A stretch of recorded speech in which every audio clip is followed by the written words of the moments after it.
Itu memang meskom ke semua ni? Semua meskom.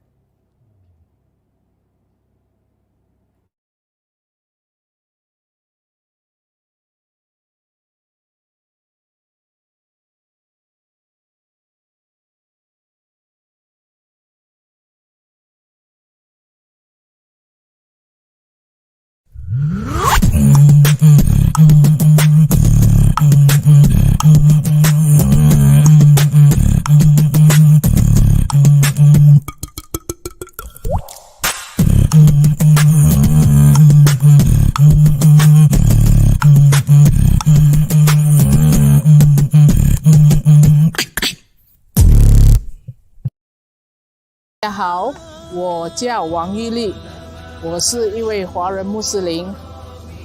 我呢今天呢有这个机会呢在这里学习这个Quran 的 Tajwid， 很感谢给我这个机会。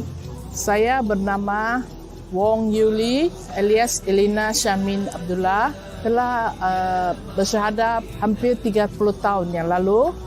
Dan saya bertugas sebagai seorang guru besar di sekolah SJKC PEI Membakut dan merupakan seorang ahli Persatuan Chinese Muslim. Hari ini saya bersyukur kerana diberi peluang untuk menyertai bengkel tahjwid yang dianjurkan di Masjid Bandaraya ini. Dan bagi saya belum lagi betul-betul menguasai bacaan Al-Quran, dan pendedahan ini memberi peluang untuk saya mendalami teknik-teknik untuk membaca Al-Quran dengan tajwid yang betul. Syukur Alhamdulillah.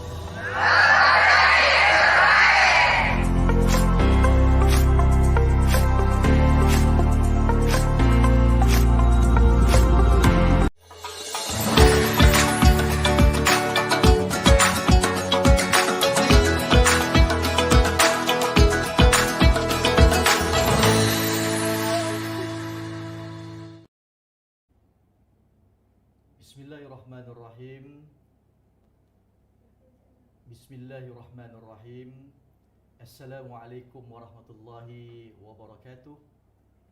Apa khabar sahabat-sahabat pendengar dan penonton? Alhamdulillah, bersua kita kembali dalam rancangan Asbabul Nuzul musim keempat, yang mana rancangan ini adalah program yang telah dianjurkan oleh Pusat Komunikasi Strategik Universiti Sains Islam Malaysia USIM dengan kerjasama Yayasan Al-Baghdadi, dengan tema kita Ihsan dan Insani. Rakan penonton yang dirahmati Allah sekalian, dalam bulan Ramadan ini saya mengambil kesempatan ini untuk juga memperkenalkan Yayasan Al-Baghdadi. Yayasan ini telah dimulakan sekitar tahun 2011 sehinggalah sekarang, dan alhamdulillah telah bersama-sama dengan masyarakat dalam memberikan tumpuan kepada 3 teras program yang berkaitan dengan pendidikan dan Al-Quran, program berkaitan dengan ekonomi dan keusahawanan, dan juga program sosial dan kemasyarakatan. Maka hari ini dalam rancangan Asbab An-Nuzul musim yang keempat, alhamdulillah kita bersama-sama di sebelah kanan saya yang berbahagia Dr. Muhammad Arif Musa, pensyarah kanan di Fakulti Pengajian Quran dan Sunnah Universiti Sains Islam Malaysia. Apa khabar Doktor? Alhamdulillah sihat. Salam Ramadan. Salam Ramadan. Bagaimana bersahur hari ini? Alhamdulillah bersahur. Kalau tak sahur tak larat dah rasa. Masya-Allah, alhamdulillah. Jadi terima kasih banyak Doktor. Ahlan wa sahlan. Selamat datang ke rancangan Nuzulul Quran kita pada hari ini. Dan untuk makluman sidang penonton yang dirahmati Allah sekalian, di sebelah kiri saya turut bersama pada pagi ini yang berbahagia Ustaz Muhammad Naim bin Sarif, pengusaha Pusat Pengajian Al-Quran Al-Baghdadi di Jengka. Apa khabar Ustaz? Alhamdulillah, baik, sihat. Jadi daripada Jengka ke? Daripada Jengka. Masya Allah. Jadi berapa jam perjalanan ke Yusin ini? Ustaz? Perjalanan tu saya daripada semalam sebenarnya. Daripada semalam tu sebabnya puasa ni. Ya. Jadi tahap keimanan kita tu agak kurang sikit. Jadi nak menempuh Ramadan ni, jadi saya fikir saya bergerak malam lah. Ya, masya-Allah. Malam tadi bergerak, jadi singgah sekejap kat sini. Jadi pagi tadi tu ke sini. Ini satu mujahadah kita. Mujahadah Ustaz, perjuangan Al-Quran, insya-Allah. Perjuangan Al-Quran. Ustaz kita datang awal, semalam dah sampai ke sini. Tuan-tuan sidang penonton dan pendengar yang dirahmati Allah sekalian, dalam program ini insya-Allah kita akan mengupas ayat-ayat yang berkaitan dengan sebab-sebab penurunan Al-Quran dan yang sepertinya. Mudah-mudahan kita mendapat ilmu dan rujukan serta keberkatan daripada Allah Subhanahu wa taala. Jadi insya-Allah kita bertemu, kita berehat seketika, kita kembali selepas ini.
Al-Baghdadi.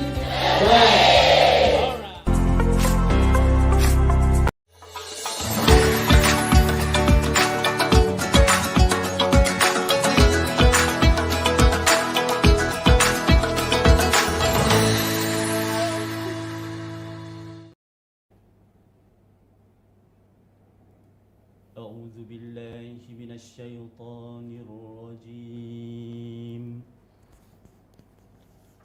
بسم الله الرحمن الرحيم. شهر رمضان الذي أنزل فيه القرآن هدى للناس وبينات من الهدى والفرقان فمن شهد منكم الشهر فليصم ومن كان مريضا أو على سفر فعدة من أيام أخر يريد الله بكم اليسر ولا يريد بكم العسر ولتكملوا العدة ولتكبروا الله على ما هداكم ولعلكم تشكرون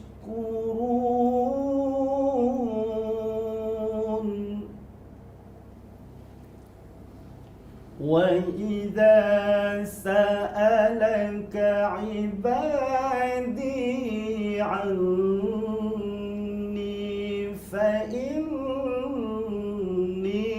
قريب أجيب دعوة الداعي إذا دعان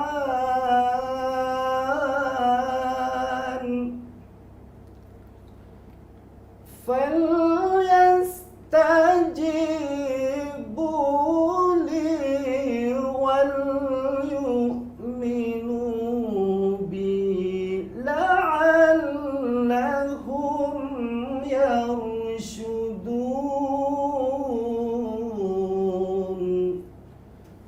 صدق الله العظيم. Sadaqallahul Azim. Terima kasih kepada Ustaz Naim atas bacaan ayat suci Al-Quran yang begitu baik yang telah dibacakan seperti tadi. Alhamdulillah, ayat Al-Qurannya baik, kita mendengarnya dalam bulan yang baik, maka seterusnya selari dengan tajuk perbincangan kita dalam rancangan kita kali ini, Nuzulul Quran, membentuk karamah insaniah. Kita di mana? Kalau ada lagu yang tanya awak kat mana, untuk kali ini Dr. Arif ya, kita nak tanya dalam nak membentuk karamah insaniah ini, kita di mana? Jadi doktor, setelah ayat yang dibacakan tadi itu daripada suratul Baqarah, saya dimaklumkan ayat 185 dan 186. Mungkin doktor boleh memberikan sedikit pandangan, respon berkaitan dengan ayat-ayat yang telah dibacakan sebentar tadi, dan seterusnya berkongsi dengan sidang pendengar dan penonton kita berkaitan dengan hikmah penurunan Al-Quran dalam bulan Ramadan. Dipersilakan Dr. Arif. Baik. Bismillah, alhamdulillah, wassalatu wassalamu ala rasulillah wa ba'd. Assalamualaikum warahmatullahi wabarakatuh. Terima kasih kepada Tuan Moderator kita, Tuan Haji Nazri. Satu persoalan yang agak menarik ya, di mana kita nak mengupas ayat ini terlebih dahulu dan kemudian menceritakan tentang hikmah ataupun keterkaitan Al-Quran itu dengan Ramadan. Ya. Ya. Jadi kalau kita lihat kepada ayat 185 dan ayat 186 yang dibaca dengan begitu baik tadi, alhamdulillah, jazakallahu khairan katsira. Kita melihat ayat ini menceritakan bagaimana Al-Quran itu diturunkan pada bulan Ramadan. Syahrul Ramadan alladzi unzila fihi Al-Quran. Dan Al-Quran itu diturunkan untuk apa? Ya tuan-tuan, hudan linnasi wa bayyinatin minal huda wal furqan.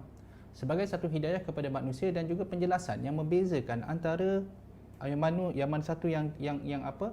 Yang batil, yang mana satu yang betul, yang hak. Faman syahida minkum asy-syahra falyasum. Dan barang siapa yang menghadiri bulan Ramadan maka hendaklah dia berpuasa. Wa man kana maridan aw ala safar fa'iddatun min ayyamin ukhra. Manakala barang siapa yang sakit dan juga barang siapa yang berada ketika musafir, dan kita tahu tentang hukum hakam ni ya, di mana kita dibenarkan untuk berbuka namun perlulah menggantikan dengan hari-hari yang lain. Yuridullahu bikumul yusra wa la yuridu bikumul usra. Di sini Allah Subhanahu wa taala menjelaskan bahawa Allah inginkan kemudahan untuk kita di dalam ketetapan syariahnya. Jadi walaupun puasa itu satu syariah yang agak berat, tetapi ada kemudahan di dalamnya, iaitu ketika mana seseorang itu sakit ataupun seseorang itu dalam keadaan musafir, maka dibenarkan untuk berbuka. Walitukmilul iddata walitukabbirullaha ala ma hadakum wa la'allakum tashkurun. Dan hendaklah bila kita berpuasa, hendaklah kita melengkapkan bilangan bulan puasa itu, dan kita bersyukur kepada Allah Subhanahu wa taala atas nikmat yang diberikan kepada kita. Kadang-kadang orang lupa tentang nikmat ni Ustaz, iaitu nikmat Islam ni. Betul. Orang lupa, orang kadang-kadang lihat nikmat ni adalah nikmat, kita kata apa, nikmat material. Padahal sebenarnya nikmat yang terbesar yang seseorang boleh dapat itu adalah nikmat Islam. Sebab itu Allah Subhanahu wa taala menyebut walitukabbirullaha ala ma hadakum. Kamu bertakbir sebagai tanda syukur kepada Allah Subhanahu wa taala atas apa yang Dia telah berikan hidayah kepadamu. Wala'allakum tashkurun, dan agar kamu menjadi orang-orang yang bersyukur. Kemudian disebutkan pada ayat yang ke-186, wa idza sa'alaka 'ibadi 'anni fa inni qarib ila akhiril ayat. Di dalam ayat ini Allah Subhanahu wa taala menjelaskan tentang kepentingan berdoa, tentang kepentingan kita berdoa. Dan Allah menjelaskan kepada kita, Allah menekankan bahawa sebenarnya Allah Subhanahu Wa Taala rapat dengan kita. Ya, Allah mendengar kata-kata kita. Sebab tu kadang-kadang kalau kita berdoa pun, kalau kita berdoa dengan hati pun, sebenarnya Allah Subhanahu Wa Taala Maha mengetahui. Tetapi lebih baik kita lafaz lah Ustaz. Ya, Kalau dengan hati tu nampak sangat macam pemalas pula dah. Ya. Jadi kita lafaz tu maka lebih baiklah menunjukkan kita punya kesungguhan mengangkat tangan, dan adalah adab doa yang kita perlu jaga. Menariknya tentang ayat 186 sebelum saya pergi kepada soalan Ustaz ya. Iaitu ayat 186 ni ayat, kita katakan ayat berdoa. Ayat berdoa, iaitu saranan untuk kita berdoa. Ayat ini kalau kita lihat, sebelumnya menceritakan tentang puasa, dan selepasnya kembali tentang hukum hakam puasa. Ayat 187 kembali menceritakan tentang puasa. Kan? Tetapi ayat 186 tadi, dia duduk kat tengah-tengah. Jadi seolah-olah kita kata ayat ni dia datang seolah-olah iklan. Tetapi kita kena faham, di dalam Al-Quran tidak ada istilah iklan-iklan macam ni. Setiap ayat yang diletakkan maka dia ada objektif dia. Maka para ulama bila menjelaskan kedudukan ayat ini, para ulama mengatakan bahawa ayat ini menekankan tentang bagaimana bila kita berada di bulan Ramadan, ketika mana kita berpuasa, lebih-lebih lagi bulan Ramadan ini adalah satu bulan yang mulia, maka datangnya kepentingan untuk kita berdoa. Kerana pada ketika itu pintu-pintu syurga terbuka. Kan? Jadi Allah Subhanahu Wa Taala sedang menunggu untuk kita berdoa. Sebab itu sangat penting di bulan Ramadan untuk kita berdoa. Okey, baik. Itu untuk soalan yang pertama ya. Ya, Haji. Ada boleh. soalan yang kedua tadi kan? Tentang hikmah tu. Hikmah. Okey. Yang pertama dah cantik dah doktor respon tu. So kita boleh pergi yang kedua. Okey, terima kasih. Soalan yang agak menarik. Hikmah. Apakah hikmah penurunan Al-Quran di bulan Ramadan?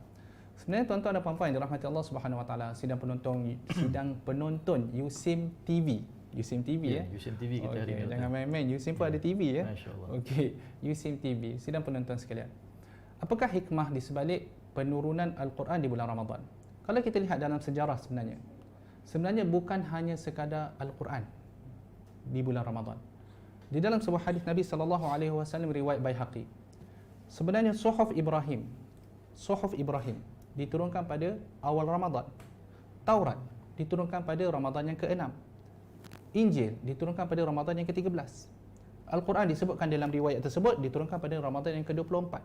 Jadi pendek kata, bukan hanya sekadar Al-Quran sahaja yang diturunkan pada bulan Ramadan, bahkan sebenarnya kitab-kitab yang diturunkan sebelum ini juga diturunkan pada bulan Ramadan.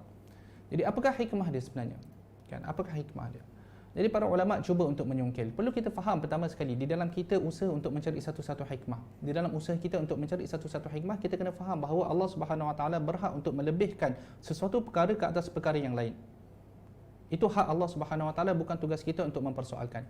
Tetapi sebenarnya ada hikmah di sebalik ketetapan tersebut. Cuma kalau kita tahu, alhamdulillah. Kalau kita tidak tahu, maka ia terserah kepada Allah Subhanahu Wa Taala. Jadi pendek kata, Allah Subhanahu Wa Taala memuliakan satu tempat ke atas tempat yang lain. Sebagai contoh, Allah Subhanahu Wa Taala memuliakan Makkahul Mukarramah ke atas bumi-bumi yang lain. Allah Subhanahu Wa Taala memuliakan Madinah Nabawiyah ke atas bumi-bumi yang lain. Allah Subhanahu Wa Taala memuliakan Al-Masjid Al-Aqsa ataupun Tanah Aqsa yang sekarang sedang dijajah, yang sekarang sedang dirampas. Kemuliaan Aqsa itu dirampas. Bumi itu adalah mulia berbandingkan bumi-bumi yang lain. Dari segi masa, Allah Subhanahu Wa Taala memuliakan bulan Ramadan lebih daripada bulan-bulan yang lain. Bahkan di dalam bulan Ramadan sendiri, Allah Subhanahu Wa Taala memuliakan 10 akhir Ramadan ke atas hari Ramadan itu secara keseluruhan. Bahkan di dalam 10 akhir Ramadan tersebut, Allah Subhanahu Wa Taala memuliakan malam Lailatul Qadar ke atas malam-malam yang lain. Jadi hak Allah Subhanahu Wa Taala untuk nak memilih kat mana dia nak letak, yang mana yang dia nak muliakan. Kita perlu faham perkara tersebut. Kemudian, kalau kita dah faham, maka kita cuba untuk mencari hikmah dia. Jadi apakah hikmah sebenarnya dipilih Ramadan ini? Maka kalau kita nak lihat, ada setengah ulama menjelaskan bahawa dia sebenarnya bukan Ramadan itu sendiri. Sebenarnya, apakah hikmah Ramadan dan puasa? Sebab bulan Ramadan kita puasa. Ya, kan? betul. Kalau syahrul siyam, syahrul Ramadan lah. Bulan Ramadan itu adalah bulan yang berpuasa. Jadi sebenarnya apa keterkaitan antara dua ini? Bahkan Nabi SAW pernah menyebut di dalam sebuah hadis, Al-Quran was siyam yashfa'ani lil 'abdi yaumal qiyamah. Iaitu puasa dan Al-Quran, mereka memberi syafaat kepada seseorang hamba pada hari kiamat. Ya. Yang mana puasa kata apa? Puasa kata, ya Rabb, mana'tuhu minat ta'am wasyahawat bin nahar fasyafi'ni fih. di mana puasa berkata kepada Allah Subhanahu Wa Taala, dia kata apa? Ya wahai Tuhanku, sesungguhnya aku telah menghalang seorang mukmin itu daripada makan dan juga syahwat-syahwat dia yang lain pada siang hari, maka kau tolonglah berikan syafaat kepada dia melalui aku, puasa. Kemudian Quran pula mengatakan, wahai Tuhanku, ya Rabb, mana'tuhu bin naum fil lail, mana'tuhu naum bil lail. Ya Allah, ya Tuhanku, aku telah menghalang dia daripada tidur pada malam hari, fasyafi'ni fih, maka kau berilah syafaat kepada dia melalui aku juga. Jadi itu nampak dah di mana Nabi SAW sudah mengaitkan antara puasa dan juga Quran, kan? Di situ kedua-duanya memberi syafaat. Kemudian bila kita berpuasa, tuan-tuan, ni poin yang kedua. Bila kita berpuasa, biasanya puasa ini boleh menyucikan diri kita, betul tak? Kan macam tu, biasanya kalau kita berpuasa, orang kata marah pun kita kurang. Betul. Kan? Bukan hanya sekadar kita tak larat sebenarnya, kita tak larat pun satu hal jugalah. Tapi bila kita berpuasa, biasanya kita kata apa? Macam hawa nafsu tu kurang sikit. Tak larat nak marah, doktor ya? Tak larat nak marah. Lagi orang tak sahur. Ya, betul. Jadi kalau kita hawa nafsu nak marah pun kurang, kan. Jadi kita masa kita puasa lah, biasanya jiwa seseorang itu menjadi suci. Macam tu.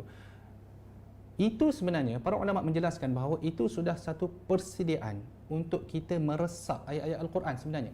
Bila kita berpuasa, seolah-olah kita menyucikan jiwa kita. Bila jiwa kita itu telah suci, maka bila mana berlalunya ayat Al-Quran di atasnya, maka ia lebih mudah untuk diserap berbanding dengan jiwa yang kotor. Sebab itu di dalam sebuah ayat Allah Subhanahu Wa Taala pernah memberi satu perbandingan bahawa di mana Al-Quran ini ibarat air, yang mana ia melalui lembah-lembah yang berbeza. Jadi bergantung kepada lembah mana yang dilalui. Kalau satu-satu lembah itu dilalui ayat Al-Quran dan lembah tersebut tanahnya subur, maka lembah tanah itu akan meresap air dan dia akan mengeluarkan tumbuh-tumbuhan. Maksudnya jiwa itu telah bersih. Dan kalau satu lembah itu, katakanlah dia keras, lembah yang keras. Bila lembah yang keras ni dia tak nak serap air, jadi bila mana dia air lalu, air akan berlalu begitu sahaja. Dia tidak mengambil apa-apa manfaat. Kerana apa? Kerana lembah tu keras, dia tidak boleh, tanah dia keras macam batu, kan? Jadi itu juga satu perumpamaan untuk jiwa kita. Kalau hati kita ini disucikan melalui puasa, sebab kita dah latih, orang kata kita dah bersedia untuk nak menerima ayat Al-Quran, maka di situ Al-Quran akan meresap. Daripada Al-Quran, bila dia meresap, dia akan menghasilkan amalan-amalan hati dan fizikal yang baik. Jadi di situ kita boleh mula untuk beribadah, kita mula merasa keimanan kita naik. Tetapi kalau kadang-kadang, mungkin kalau di luar kita makan banyak sangat, dia kadang-kadang makan banyak ni bahana juga sebenarnya. Dah terlebih makan pula. Dah terlebih makan, kadang tidur pula banyak kan, terlepas solat. Jadi di situ kadang-kadang bila kita terlampau tidak menjaga pemakanan kita, kadang-kadang dia boleh membawa kesan kepada hati kita. Saya tidaklah kata orang yang makan banyak tu dia hati dia busuk. Tak, bukan macam tu, tuan-tuan.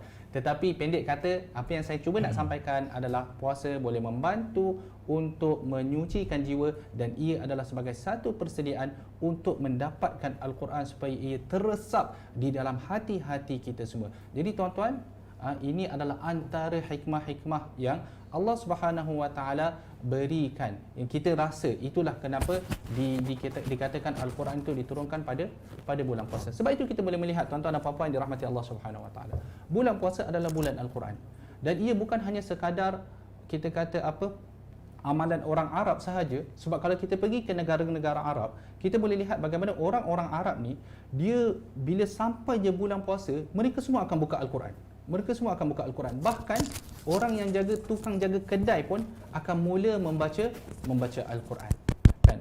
Jadi benda yang sama saya dah nampak, alhamdulillah, trend yang sama telah sampai ke Malaysia. Bila mana sampai sahaja bulan Ramadan, maka semua daripada kita, kebanyakan, majoriti daripada kita akan mula membuka Al-Quran, akan mula membaca Al-Quran. Walaupun kita tak adalah kata baca Al-Quran itu hanya di bulan Ramadan, tidaklah macam tu. Tetapi bulan Ramadan adalah bulan di mana kita melebihkan bacaan Al-Quran, ya. Jadi saya rasa setakat itu dahulu, wallahu taala a'lam. Terima kasih kepada Dr. Arif atas kupasan yang telah diberikan begitu baik sekali oleh doktor sebentar tadi berkaitan dengan kaitan penurunan ayat Al-Quran ini, suratul Baqarah, dan juga hikmah-hikmah yang ada dalam selingkar berkaitan dengan penurunan ayat Al-Quran ini. Maka dapat kita fahami daripada kupasan yang telah pun doktor berikan sebentar tadi bahawa ayat ini mengingatkan kita dalam bulan Ramadan bahawa kita perlu perbanyakkan doa. Begitu ya, doktor ya? Ya, betul. Bermaksud kalau 29 hari puasa, 30 Ramadan kita puasa seumpamanya, sehingga sebulan tanpa ada mengingatkan diri kita untuk berdoa dan memohon kepada Allah Subhanahu Wa Taala.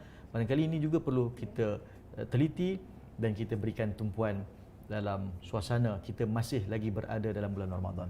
Jadi terima kasih yang berbahagia Doktor atas kupasan yang cukup baik, menarik, ringkas dan cukup memberikan kesan. Baik teman-teman penonton yang dirahmati Allah sekalian, kita berehat seketika, kita kembali selepas ini. Terima kasih.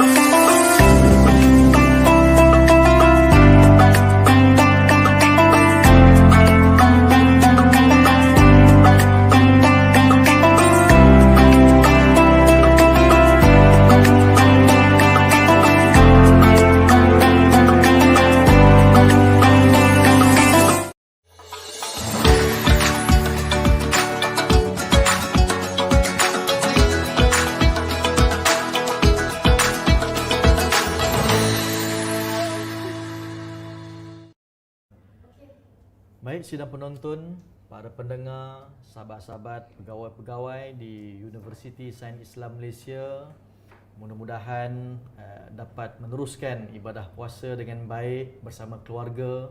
Apatah lagi kita sudah masuk round yang ke lebih daripada separuh kita berpuasa dalam bulan Ramadan. Hari ini 16 Ramadan dan alhamdulillah kita doakan semua berada dalam suasana kesihatan yang baik. Tidak dilupakan juga kepada sahabat-sahabat warga Al-Baghdadi, sahabat-sahabat penyumbang Yayasan Al-Baghdadi, terima kasih kerana terus mengikuti siri rancangan Asbab An-Nuzul terbitan ataupun yang dipelopori oleh Pusat Komunikasi dan Strategik USIM dengan kerjasama Yayasan Al-Baghdadi untuk rancangan dan sesi kali ini.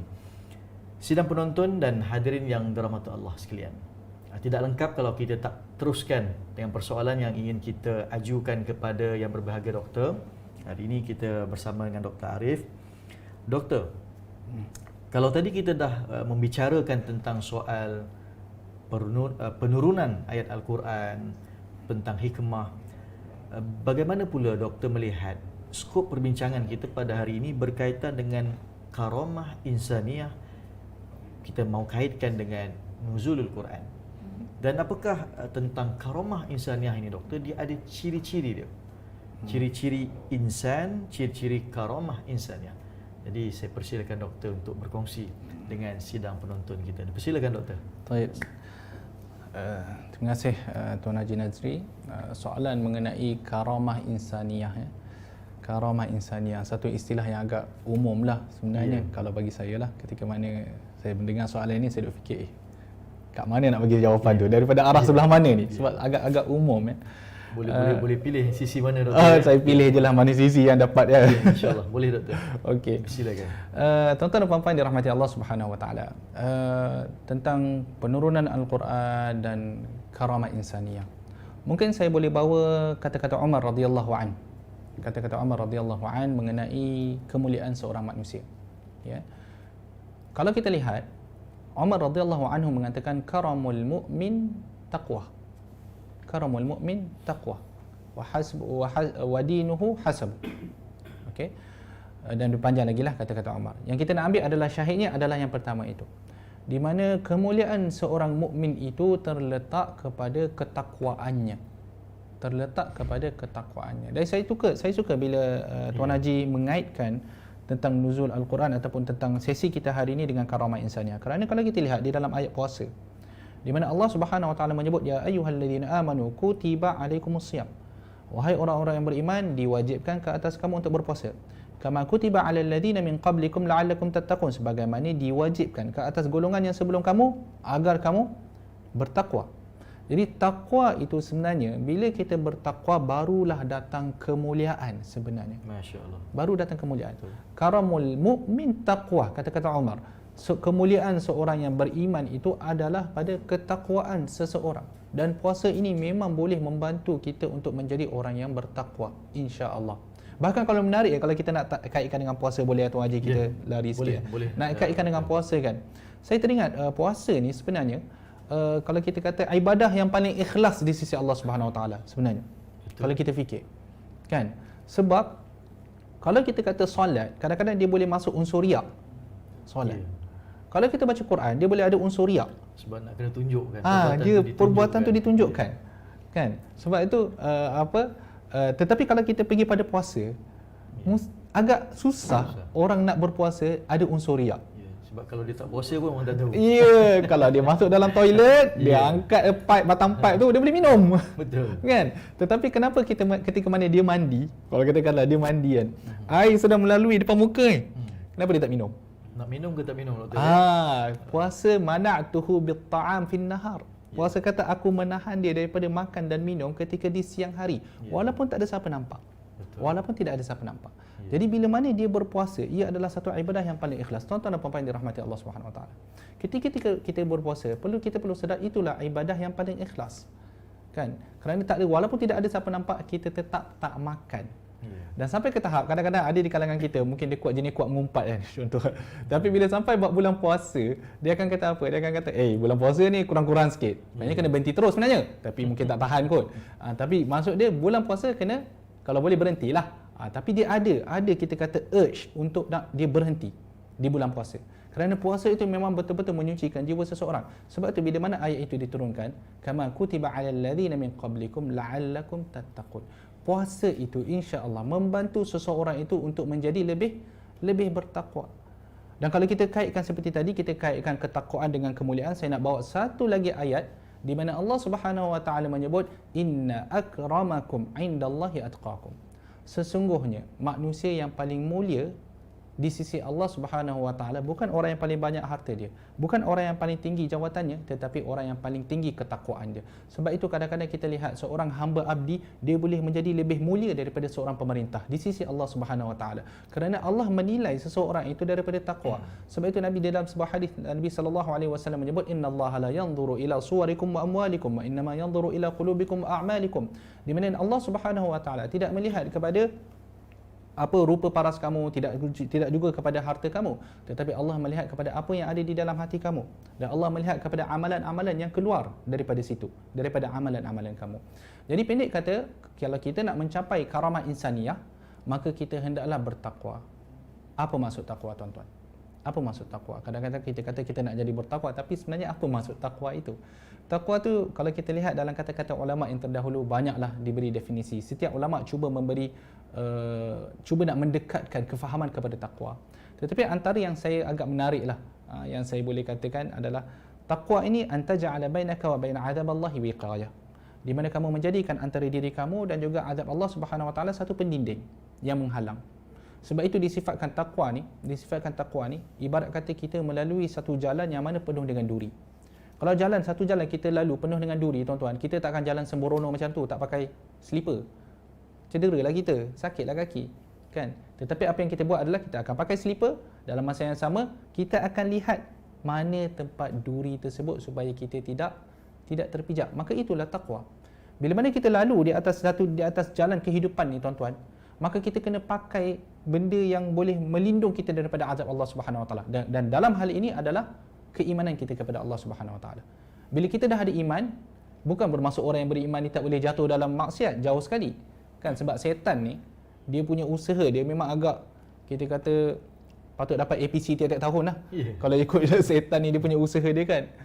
Jadi pendek kata, orang yang beriman ni dia dah beriman, tapi dalam masa yang sama dalam kehidupan dia akan cuba maneuver kehidupan dia agar dia tidak terjatuh dalam lubang-lubang maksiat. Itulah takwa, di mana kita melaksanakan segala apa yang diperintahkan Allah Subhanahu Wa Taala dan kita menjauhi segala larangannya. Jadi apakah karamah insaniyah? Adalah pada ketakwaan seseorang. Dan kalau kita lihat bagaimana antara jalan yang boleh mencapai ketakwaan adalah melalui puasa. Wallahu taala a'lam. Terima kasih Doktor.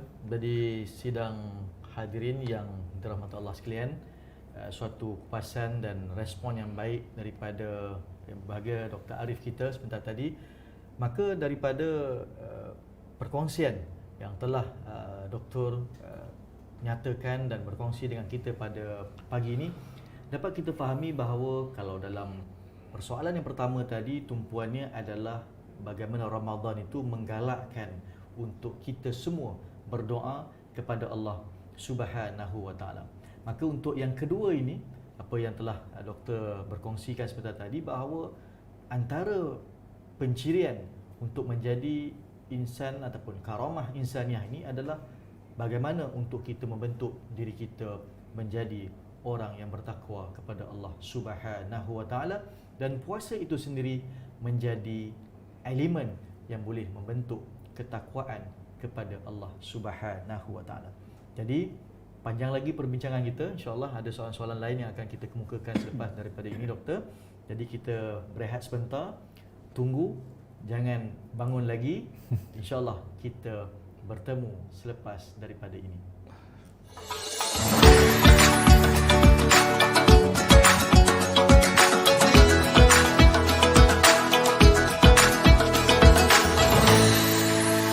Nama saya yang asal Nelson Scott Labansing, dan setelah memeluk agama Islam, nama saya ialah Saud Labansing Abdullah.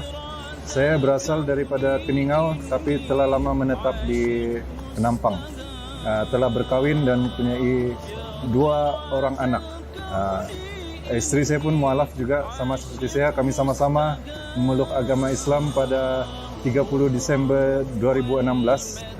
Jadi alhamdulillah program Yayasan Al-Baghdadi ini sangat bermanfaat, kerana untuk mereka yang mencari ilmu, apatah lagi yang memperbaiki bacaan Al-Quran dari segi tajwid.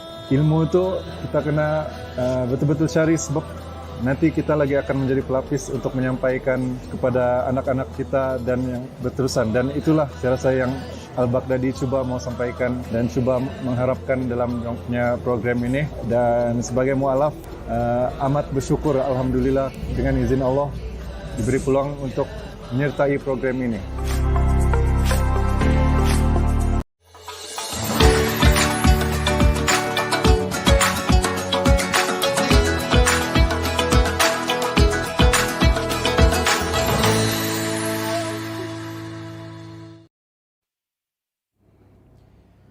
أعوذ بالله من الشيطان الرجيم بسم الله الرحمن الرحيم حميم والكتاب المبين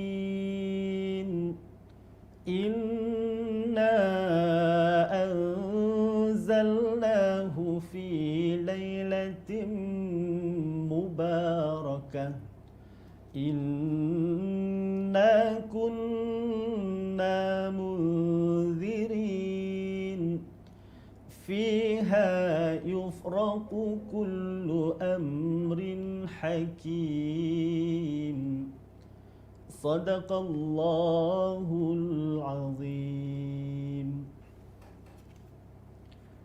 Dengan nama Allah yang Maha Pemurah lagi Maha Mengasihani. Hamim. Demi Al-Quran, yakni kitab yang telah pun menerangkan kebenaran. Sesungguhnya kami telah menurunkan Al-Quran itu pada malam yang berkat.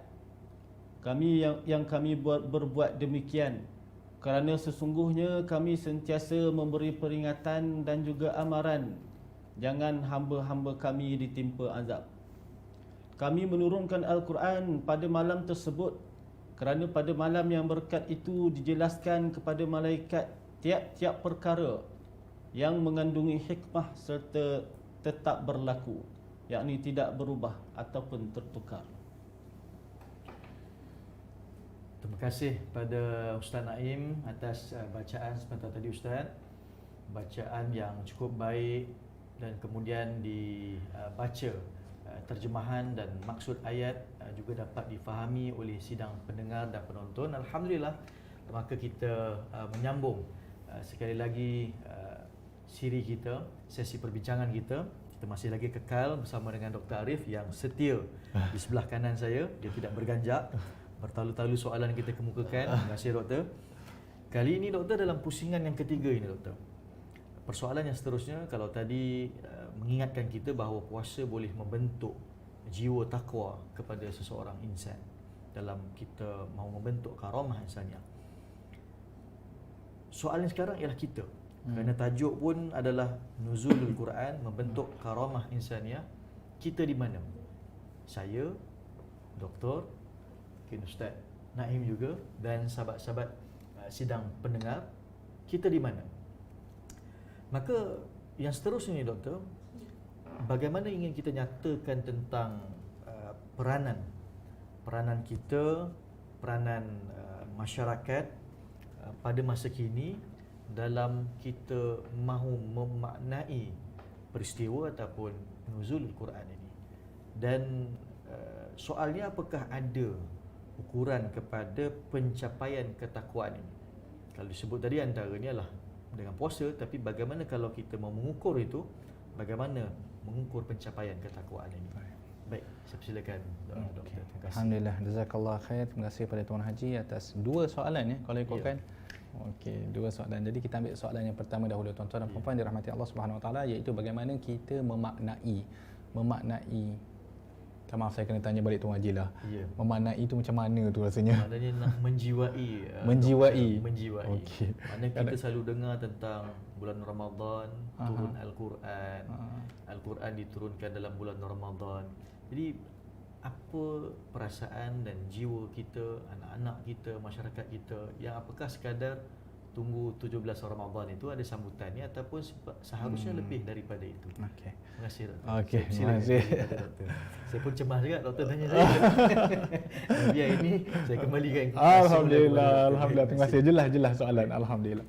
Sebab saya faham kita di universiti, jadi kadang-kadang bahasa tu dia bahasa yang agak tinggi. Ya, betul. Jadi saya rasa penonton kita mungkin kata memaknai macam mana tu kan. Jadi alhamdulillah Tuan Haji dah jelaskan. Alhamdulillah, jazakallah khair. Jadi tuan-tuan, bagaimana kita memaknai ataupun menjiwai peristiwa nuzul Al-Quran. Jadi peristiwa nuzul Al-Quran. Jadi tuan-tuan dan puan-puan, perlu kita faham pertama sekali nuzul Al-Quran adalah pada bulan Ramadan. Tapi saya nak bawa tuan-tuan kepada satu ayat yang disebutkan di dalam surah Al-An'am, di mana Allah Subhanahu Wa Taala menyebut wa hadza kitabun anzalnahu mubarakun liyadabbaru wa hadza kitabun anzalnahu mubarakun.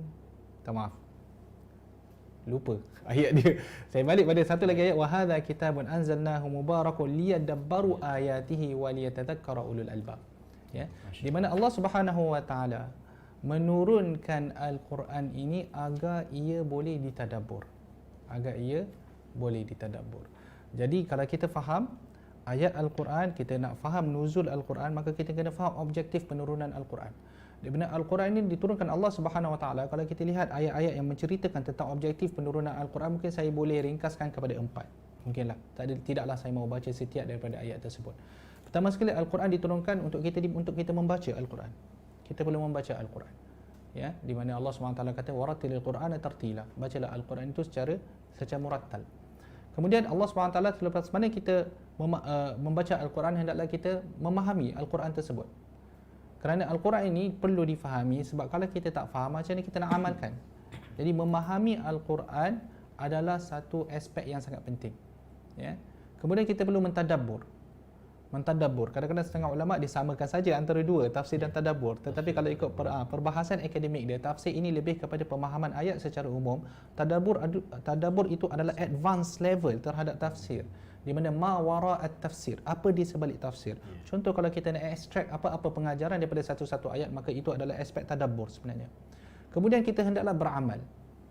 Kerana Allah pun menyebut di dalam Al-Quran, wa hadza kitabun anzalnahu mubarakun fattabi'uh. Inilah Quran yang kami turunkan ke atas kamu, maka hendaklah kamu mengikut Al-Quran itu. Bukan ikut separuh-separuh ya. Bukan kita kata aku nak ikut yang ni, aku tak nak ikut yang tu. Itu tak boleh. Kan? Bila Allah kata fattabi'uh, maka ikutilah Al-Quran, ikutilah segala apa yang telah diajarkan di dalam Al-Quran.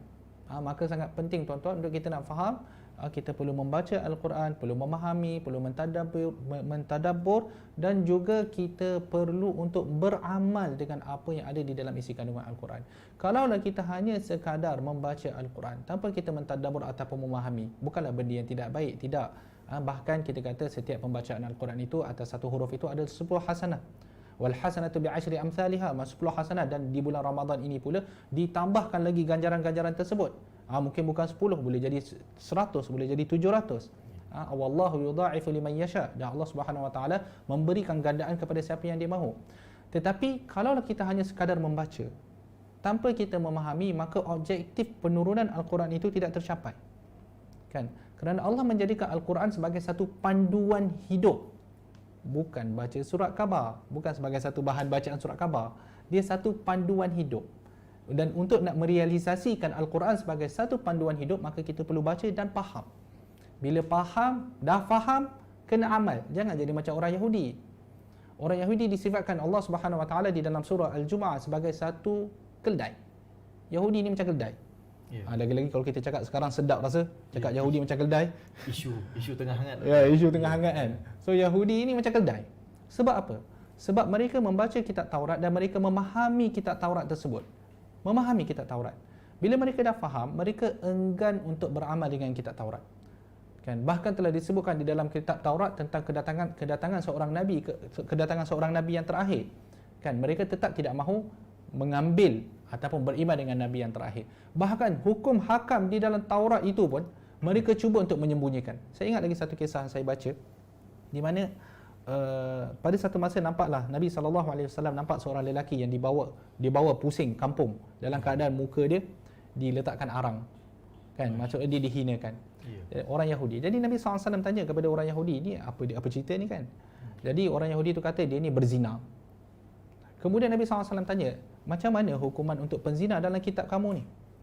Dia kata, oh yang macam ni lah yang kami buat ni. Dibawa pusing kampung dalam keadaan muka dia kena diarangkan lah, dihitamkan. Maknanya dimalukan, doktor. Dimalukan. Nabi SAW tanya, kat mana dalam kitab Taurat tulis benda tu? Dia pun tutup, dia tunjuk pada Nabi SAW, dia cuba nak tutup ayat yang ceritakan tentang rajam. Tentang rejam. Ya, dia tutup dengan jari dia. Nabi SAW suruh angkat.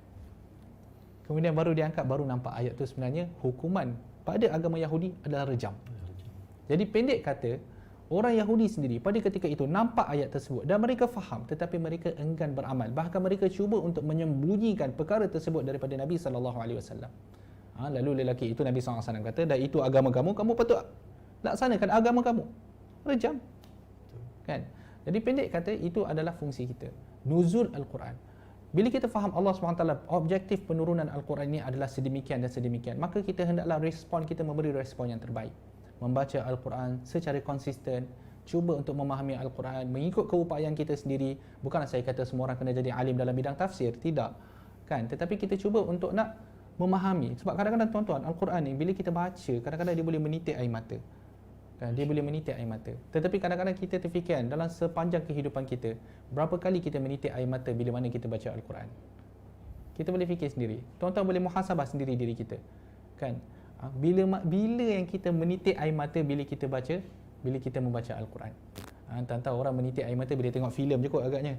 Tengok filem sedih Titanic ke apa, menitik air mata. Selalu filem cinta lah, doktor. Filem cinta, menitik air mata kan. Hindustan dia menangis lah. Ya, tapi kalau kita lihat Hindustan lah. Tapi kalau kita lihat para imam haram, imam-imam dia haram, ketika mana mereka membaca Al-Quran ketika solat, kita selalu dengar benda ni dan dia jadi saban tahun. Mereka akan menitis air mata, bahkan sampai ke tahap mereka tak mampu nak meneruskan bacaan. Menunjukkan bagaimana penghayatan jiwa mereka terhadap Al-Quran. Dan kita sebenarnya nak cuba sampai ke level tu kalau boleh. Kalau kita tak sempat nak sampai ke, contoh Allah tarik nyawa kita, sebelum kita sampai ke level tu, sekurang-kurangnya Allah menilai usaha kita. Kerana menarik dia, penilaian kita ni di mata Allah Subhanahu Wa Taala bukan hanya berdasarkan kepada hasil.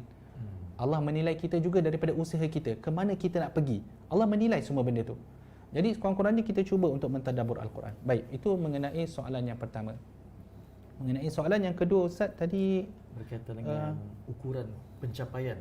Ukuran pencapaian ketakwaan. Ada kayu ukur ataupun tidak? Oh, doktor? KPI dia lah. KPI. Bila kat universiti ni kita banyak bincang KPI, doktor. Ya, betul. Jadi apakah dalam untuk mendapatkan ketakwaan dalam Ramadan ni, kita berukur boleh lihat, ataupun sebenarnya dia adalah rahsia yang mungkin kita tak boleh nak tahu. Risau cerita pasal KPI time-time waktu ni sebab prestasi tengah naik. Dia Kami sedang dinilai ni. Mungkin antara KPI Ada antara KPI. Okey, tuan-tuan dan puan-puan dirahmati Allah SWT, kita nak menilai ketakwaan kita. Mudah saja tuan-tuan. Biasanya kita akan menilai, bagaimana kita nak menilai ketakwaan kita, pertama sekali kita perlu faham. Kita perlu sedar ciri-ciri orang yang bertakwa. Dan kita menilai sejauh mana kita menjadi dalam ciri-ciri tersebut. Ciri-ciri tersebut. Jadi kalau kita lihat di dalam Al-Quran, banyak diceritakan tentang ciri-ciri orang yang bertakwa. Paling mudah sekali dalam surah Al-Baqarah. Antara yang mudahlah. Di mana Allah Subhanahu wa taala menyebut, ya ayyuhalladzi dzalikal kitabu la raiba fihi hudal lil muttaqin. Kan, hidayah bagi orang yang bertakwa. Siapakah orang yang bertakwa? Alladzina yu'minuna bil ghaibi wa yuqimunas salata wa mimma razaqnahum yunfiqun. Betul ya Ustaz? Saya baca salah pula dah. Mereka orang-orang yang beriman secara gaib. Mereka yang menunaikan salat, mereka yang memberikan infak daripada apa yang Allah berikan kepada mereka, zakat, sedekah dan segala-galanya. Kan? Dan kemudian di dalam ayat yang lain Allah Subhanahu Wa Taala menceritakan bagaimana orang-orang yang bertakwa ini adalah golongan yang menunaikan janji. Orang-orang yang bertakwa ini adalah orang-orang yang sabar di atas ujian yang menimpa. Ya. Jadi kalau kita lihat di sini, banyak di dalam Al-Quran menceritakan tentang takwa. Antara dia adalah beriman kepada Allah, malaikat, kitab, rasul, hari akhirat, menunaikan solat, membayar zakat, infak, sedekah, menunaikan janji, termasuk dalam sifat orang yang bertakwa. Membenarkan Al-Quran, bercakap benar pun salah satu daripada sifat bertakwa. Sabar, berdoa, istighfar, bertaubat, ihsan, berbuat baik kepada orang lain, kan, lembut dalam kata-kata, itu pun juga adalah sifat-sifat orang yang bertakwa. Okey. Jadi ini antara ciri. Saya tak adalah sebutkan semua ciri orang-orang yang bertakwa kerana banyak. Jadi bagaimana kita menilai? Kita menilai sejauh mana kita bersifat dengan sifat-sifat tersebut. Sejauh mana kita bila kita menunaikan solat, kan? Bagaimana kita? Adakah kita menjaga waktu? Maksudnya kita solat pada waktu dia. Adakah bila kita solat kita menghadirkan hati ketika kita bersolat? Ini satu masalah besar ni kalau nak cerita bab khusyuk ni. Macam mana nak menghadirkan hati? Menghadirkan hati ketika bersolat. Buat satu tajuk lain tu. Itu betul, menghadirkan hati kan bila bersolat. Sebab ada satu hadis Nabi sallallahu alaihi wasallam, Allah SWT kata, bila kita menghadirkan hati di dalam solat, sebenarnya Allah SWT akan kurniakan kepada kita qanaah, ghina, di mana kita rasa cukup dengan apa yang ada, dan juga Allah akan memenuhkan tangan kita dengan rezeki. Dengan syarat kita memberi ruang, memberi masa untuk kita nak menghadirkan hati. Maksudnya bukanlah kita solat tu macam ngam-ngam, macam bagi tahu tak, macam cepat-cepat je. Kadang-kadang express pun ada. Tu kalau kita tengok, ingat lagi video viral tentang tarawih tu. Tarawih dia mula dengan alhamdulillah rabbil alamin dhalin amin. Dia habis. Itu saya tak tahu kat mana hadis. Sangat cepat doktor. Itu sangat cepat. Itu hati entah letak ke mana saya tak tahu. Kan? Tapi pendek kata, dengan menghadirkan hati barulah kita kata akan datang ketakwaan tadi. Jadi pendek kata tuan-tuan, kita lihat sejauh mana kita menjaga solat kita, sejauh mana kita membayar zakat. Tuan-tuan dah bayar zakat fitrah ke belum? Itu soalan dia. Kemudian sejauh mana kita membayar zakat harta, sejauh mana kita berbuat baik kepada orang, sejauh mana kita menunaikan janji kita bila kita berjanji. Jadi kita menilai prestasi kita dengan sifat-sifat orang muttaqin. Kalau kita ada, kita bersyukur kepada Allah Subhanahu Wa Taala. Tetapi kalau kita tidak ada, maksudnya kita belum lagi mencapai darajat al-muttaqin. Wallahu taala a'lam. Terima kasih doktor. Tertarik saya tadi apa yang doktor sebut tentang menghadirkan hati di dalam ibadah solat khususnya. Jadi kalau kita lihat berdasarkan apa yang doktor kupas tentang bila kita bertanyakan tentang pencapaian ketakwaan itu, sudah pasti apa yang diinginkan adalah apakah ciri-cirinya. Maka mungkin saya nak mengajak juga kita punya qori pada pagi ini. Bagaimana Ustaz? Mungkin Ustaz boleh share sedikit tentang rahsia Ustaz istiqamah dengan Al-Quran Ustaz. Bacaan yang sedap, bacaan yang baik, mengajar Al-Quran. Jadi bagaimana Ustaz? Boleh Ustaz bagi sedikit tips ringkas kepada para sidang penonton kita insya-Allah. Baik. Terima kasih Tuan Haji. Ini soalan cepu cemas. Ini kali pertama saya dengar Ustaz. Selalu soalan cepu emas. Yang ini cepu dan cemas. Silakan Ustaz. Sebab cemas nak menjawab. Baik, terima kasih doktor dan juga ni. Jadi bagaimana kita nak beristiqamah? Okey, bagaimana kita nak istiqamah dalam bacaan Al-Quran? Jadi pada ini konteks saya lah, saya sebagai seorang bukan orang lain lah. Mungkin dekat sana dia banyak pun. Dia banyak je bagaimana cara-cara ni kan. Tapi saya, kaedah saya, cara saya lah. Saya akan sentiasa duduk dalam lingkungan. Okay, dalam lingkungan yang membaca Al-Quran. Jadi atas faktor itu juga antara sebabnya kenapa saya ni buka satu pusat pengajar Al-Quran di bawah Al-Baghdadi yang pada waktu itu memang saya mencari pusat pengajar Al-Quran yang boleh untuk saya ni, makna untuk mengajar, untuk berkongsi lah, lebih pada berkongsi kepada masyarakat setempat bagaimana kita nak mengaji ataupun bagaimana kita nak baca Al-Quran. Jadi secara tak langsung dekat situ dia akan menyebabkan saya ni akan sentiasa berada dekat dalam tu. Sentiasa berada dalam lingkungan tu. Jadi bila kita dah sentiasa berada dalam lingkungan tu, maka insya-Allah lah, itu macam doktor cakap tadi, mana mungkin kita tak dapat pun apa yang kita nak tu, tapi paling tidak kita ada sesuatu di mata Allah Subhanahu Wa Taala, iaitu usaha. Usaha untuk sampai kat situlah. Jadi pada saya apa yang saya buat tu begitulah. Kan, mana sentiasa berada dalam lingkungan dia. Supaya kita ni sentiasa terkepung dan sentiasa berada dalam itu untuk membaca Al-Quran. Dan waktu saya belajar dulu pun, waktu dululah, cerita dulu, ustaz saya pernah, dia cakap lah, satu hari kita ni kena baca 10 juzuk. 10 juzuk satu hari. Satu hari 10 juzuk. Satu hari 10 juzuk. Bukan 10 hari 1 juzuk Ustaz. Okey, baik. Bukan 10 hari. 1 juzuk. Satu hari 10 juzuk. Jadi cara dia, kita akan baca sebelum solat, sebab kita ada 5 kali solat yang wajib lah. Jadi sebelum solat tu kita akan baca 1 juzuk, selepas solat kita akan baca 1 juzuk. Maknanya dia ada 2 juzuk lah. Jadi 5 kali solat 10 juzuk. 3 hari khatam, 3 hari khatam. Jadi itu antara ni lah yang mungkin boleh lah kita ambil tips tu. Satu hari 10 juzuk. Satu hari 10 juzuk. Sebabnya kalau kita baca dalam keadaan yang tu mungkin lama lah masa dia. Tapi bagi yang lancar, yang memang sentiasa menjadikan Al-Quran ini, mungkin bacaan tu kita boleh cepatkan, boleh belajukan lah dengan menjagalah dia punya tajwid dan sebagainya. Okay. Baik, terima kasih kepada Ustaz Naim atas kupasan. Kata kuncinya Ustaz adalah usaha. Dan kalau nak dipraktiskan untuk istiqamah dengan Al-Quran ni, antara nasihat yang Ustaz kongsikan sebentar tadi adalah satu hari kita boleh ikhtiar 10 juzuk. Paling tidak pun satu hari 1 juzuk, boleh. seperti mana pengamalan kita dalam bulan Ramadan ini. Jadi kita berehat seketika, jangan bangun lagi, kekalkan telinga dan pendengaran serta penglihatan anda untuk kekal dalam rancangan Asbab An-Nuzul. Kita berehat seketika, kita jumpa sebentar lagi. Terima kasih.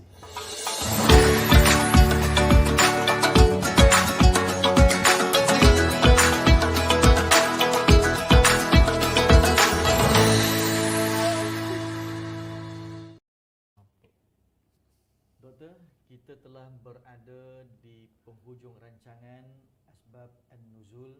Asbabun Nuzul berkaitan dengan tajuknya yang lebih khusus itu adalah Nuzulul Quran membentuk karamah insaniah kita di mana. Jadi di penghujung ni doktor, kalau orang Sembilan kata kita kat mano, awak kat mano, kita kat mano. Jadi doktor, kesimpulannya doktor, tadi doktor ada menyentuh tentang ingatan tentang doa, tentang puasa boleh mendatangkan sifat takwa dan beberapa nasihat yang lain. Jadi di penghujung ni doktor, boleh doktor kongsikan tentang rumusan daripada tajuk yang kita bincangkan pada ini. Persilakan doktor.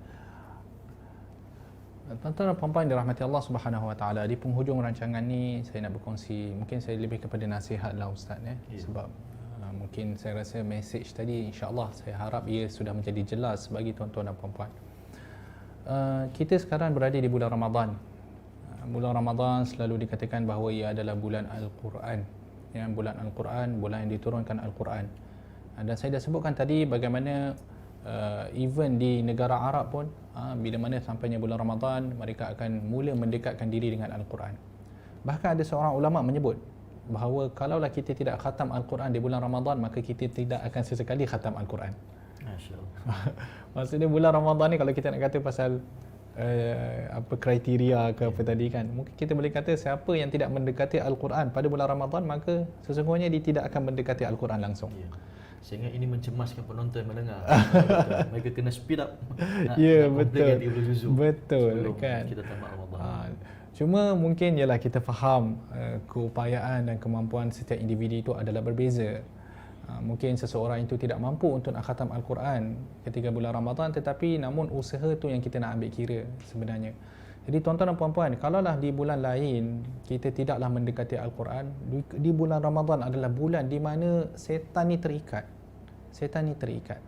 Kan, pintu neraka ditutup, pintu syurga dibuka. Kan, Allah Subhanahu Wa Taala bertanya siapa yang nak rahmat dia. Kan, jadi di mana kita? Di mana respon kita?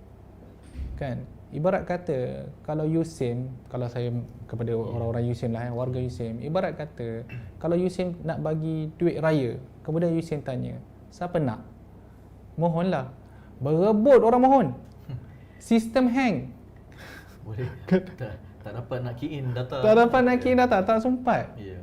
Kan? Jadi di sini Allah Rabbul Jalil, Allah Subhanahu Wa Taala, Tuhan yang Maha Pengkuasa, Tuhan yang memberi rezeki, Maha Pemberi rezeki, Tuhan yang mentadbir segala alam, sedang bertanya, kan, siapa di kalangan kita nak rahmat dia? Siapa di kalangan kita nak keampunan dia? Maka di mana respon kita, tuan-tuan dan puan-puan? Kalaulah kita respon kita sama sahaja di dalam bulan-bulan yang lain, seolah-olah kita tak kisah. Macam kita rasa Allah SWT panggil kita, kan? Allah SWT panggil kita, ya baghiyal khairi aqbil wa ya baghiyal syarri aqsir. Siapa yang menghendaki kepada kebaikan, maka datanglah, bawalah kebaikan tersebut. Kan? Seolah-olah kita tak kisah pun. Jadi kena ada perbezaan dalam tingkatan amalan kita. Kena ada perbezaan amalan kita di bulan Ramadan berbanding dengan bulan-bulan yang lain. Kalau bulan Ramadan saya jelaskan kenapa saya bawa Al-Quran, kerana kita sesi nuzul Al-Quran, maka kita memperbanyakkan bacaan Al-Quran. Dan kalau boleh tuan-tuan, bukan hanya sekadar membaca, kan? Kita kalau boleh bacalah sedikit terjemahan, supaya kita faham, oh macam inilah apa yang Allah nak daripada kita. Kerana Al-Quran ini satu-satunya bentuk komunikasi yang Maha Esa kepada kita. Kita dah tak boleh, kita dah tidak ada jalan untuk berhubung dengan Allah Subhanahu Wa Taala melainkan dengan Al-Quran. Maksudnya dalam arti kata apa yang saya maksudkan adalah Al-Quranlah satu-satunya wasilah yang Allah Subhanahu Wa Taala gunakan untuk sampaikan apa yang dia nak kepada kita. Ya. Dan Quran itu dijelaskan pula dengan sunnah Nabi SAW. Jadi pendek kata, kalau kita tidak membaca Al-Quran, maka kita tidak tahu apa yang Allah nak daripada kita. Kan? Dan saya dah sebutkan tadi Al-Quran sebagai panduan hidup. Kalau kita tidak membaca Al-Quran, kita tidak membaca terjemahan dia, kita tidak cuba untuk nak faham Al-Quran, maka jauhlah kita daripada panduan. Quran ni ibarat kata macam kurikulum lah. Kurikulum hidup. Di mana Allah Subhanahu Wa Taala memberikan kurikulum tersebut dan ujian dia adalah kehidupan. Siapa yang nak lepas dalam ujian kehidupan ini, dia perlu tahu kurikulum tu. Kita kena belajar. Kan? Dan kita kena amalkan dah. Barulah kita boleh lepas atas ujian ini. Jadi pendek kata tuan-tuan, dekatkanlah diri tuan-tuan dengan Al-Quran. Bacalah terjemahan. Kalau tuan-tuan rasa diri tuan-tuan berseorangan, sebenarnya ada baiknya kita kerja dalam berjamaah. Sebab itulah ada tadarus di bulan Ramadan. Biasanya budaya tadarus ni hidup dalam bulan Ramadan, di bulan lain dia kurang sikit. Tapi pendek kata, kalau kita rasa tak kuat, semangat kita tak kuat, maka berdamping dengan orang yang baik, berdamping dengan orang yang boleh membawa kita kepada amalan bertadarus. Alhamdulillah, saya dah nampak banyak orang yang sebenarnya baca Al-Quran pun tak berapa nak betul, tetapi bila dia berdamping dengan orang-orang yang baik ni, geng-geng dia, geng-geng tadarus, dia secara tidak langsung dia akan duduk bersama dengan mereka. Dia macam geng subuh, geng tadarus. Geng subuh, geng tadarus. Alhamdulillah, sekarang banyak geng kita. Kan? Jadi geng-geng yang baik, doktor. Geng-geng yang baik. Betul-betul. Jadi jangan jadi geng penyangak sudah. Betul. Yang tu kita minta hindar. Minta jauh. Jadi pendek kata, kerja dalam berjemaah, contoh tuan-tuan boleh buat, contoh di jabatan masing-masing kita buat tadarus ke, kan? Ambillah siapa yang berminat untuk kita bertadarus, kan? Tak kisahlah tuan-tuan ada kadang-kadang buat secara online dan secara apa, itu atas masing-masing kreativiti masing-masing. Tapi yang penting adalah nasihat saya di bulan ini, cubalah sedaya upaya untuk mendekatkan diri kita dengan Al-Quran, kerana ditakuti di bulan-bulan yang lain kita lupa Quran tu letak kat mana dah. Ya. Kan? Jadi saya rasa setakat itu saja. Wallahu alam. Terima kasih kepada Dr. Arif atas kupasan dan perkongsian yang cukup baik, bermakna dalam bulan Ramadan ni, atas tajuk kita Nuzul Quran membentuk karamah insaniah. Kita di mana? Maka kita di mana boleh kita jawab. Pertama, bagaimana kita mengendalikan puasa kita dengan sebaiknya. Yang kedua, bagaimana kita menjaga seperti yang disebut oleh Dr. Arif sebentar tadi tentang solat, menghadirkan jiwa di dalam solat, menghadirkan ketaatan dalam solat. Dan juga jangan kita lupa, selain daripada kita menunaikan puasa di bulan Ramadan dengan penuh ketakwaan kepada Allah, kita solat, maka seperti yang doktor dan panel kita sebut sebentar tadi, yang ketiganya adalah tentang Al-Quran. Dan ditambah juga oleh Ustaz Naim kita, qari kita pada hari ini, kalau boleh baca Quran satu hari 10 juzuk. Tetapi alhamdulillah dalam bulan Ramadan ini mendidik kita at least setidak-tidaknya satu hari satu juzuk. Macam yang selalu dipraktiskan doktor, satu hari satu juzuk, lepas subuh 4 muka surat, lepas zuhur 4 muka surat, lepas asar, maghrib dan isyak 4 muka, dan akhirnya kita mampu untuk habiskan satu juzuk. Tapi saya pun comel kat tu. Doktor kata kalau bulan Ramadan pun kita tak boleh nak habiskan satu juzuk, jangan harap bulan lain kita nak habis satu juzuk, habis 30 juzuk Al-Quran. Jadi sebab itu nasihat oleh doktor tadi perlu kita ambil serius. Ini adalah untuk kita semua.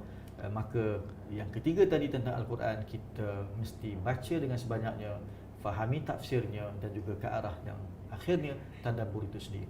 Yang keempat, sedekah kita. Ini juga sedekah dalam bulan Ramadan, kita ada ruang yang baik untuk bersedekah.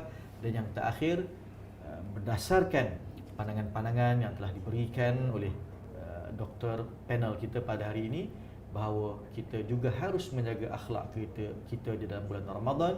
Mudah-mudahan kita mendapat keampunan daripada Allah Subhanahu wa taala. Man shama Ramadan imanan wa ihtisaba ghufira lahu ma taqaddama min dhanbi.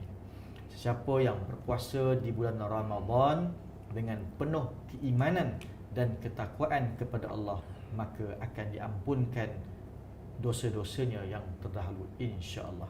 Jadi sekian kita dalam siri rancangan Asbab An-Nuzul pada hari ini.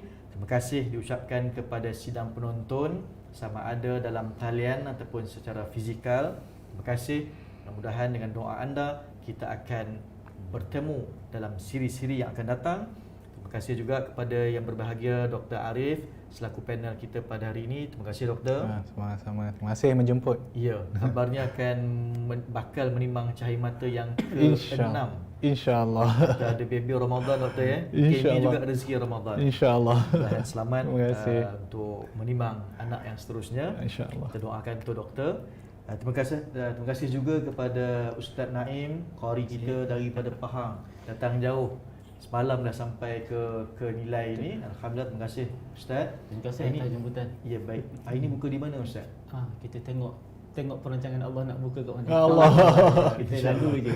Mudah-mudahan kita ada ruang untuk bersama-sama. Dan juga terima kasih kepada Strakom, Pusat Komunikasi dan Strategik Universiti Sains Islam Malaysia, yang mana melaksanakan program ini dengan cukup baik bermula sekitar tahun 2020. Sudah masuk musim yang keempat. Tahniah kepada Strakom USIM dan Universiti Sains Islam Malaysia kerana istiqamah dan penuh komitmen melaksanakan program-program rancangan yang baik seperti ini.